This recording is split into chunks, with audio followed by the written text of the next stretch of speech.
23 तारीख की सुबह भुड़कड़ा थाने को ये सूचना प्राप्त हुई थी कि रामगांव गांव में गोविंद चौहान नाम के व्यक्ति की गोली मार के हत्या कर दी गई है। इस पुलिस पे सभी वरिष्ठ अधिकारियों द्वारा भी उसका निरीक्षण किया गया। परिजन उस समय किसी स्थिति में नहीं थे, लेकिन उनके द्वारा जो तहरीर दी गई थी उसमें ये दर्शाते हुए कि गांव में एक विवाद, उनका ज़मीनी विवाद, जो आबादी की ज़मीन है उसको लेकर एक हवलदार सिंह और उसके परिवार से था। जिस भूखंड के ऊपर विवाद बताया गया था उसमें 30 साल पहले भी हत्या हो चुकी थी और उसमें हवलदार सिंह व उसके अन्य परिजन अपने ही भाई की हत्या करने में जेल गए थे। वर्तमान में भी परिजनों द्वारा ये बताया गया, लेकिन जो वहाँ घटना स्थल का निरीक्षण करके आसपास के लोगों से गोपनीय रूप से जो जानकारी हुई उसमें थोड़ा संशय उत्पन्न हो रहा था कि वास्तविक घटना जो बताई जा रही है हो सकता है इसके इत्र भी हो।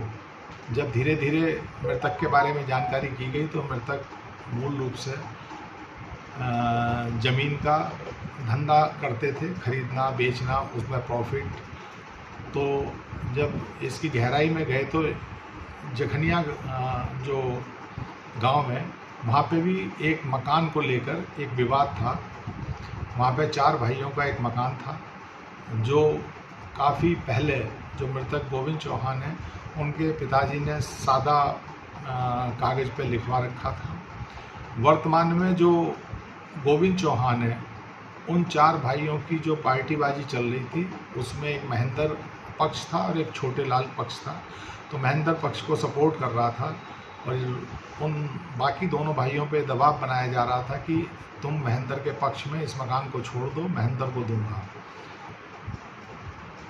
इस चीज़ की पुष्टि वहाँ के स्थानीय लोगों द्वारा भी की गई। जब और इसके बारे में गहनता से हमने अपनी स्वाट सर्विलेंस टीम भी लगाई और इन सब चीज़ों का टेक्निकल एनालिसिस किया गया तो कुछ ऐसे तथ्य संज्ञान में आए जो उनका महेंद्र का दूसरा पक्ष और उसका भाई था छोटे, उससे जब पूछताछ की तो उसके द्वारा पूरी घटना का रहस्यघात किया गया क्योंकि वो कुपित था।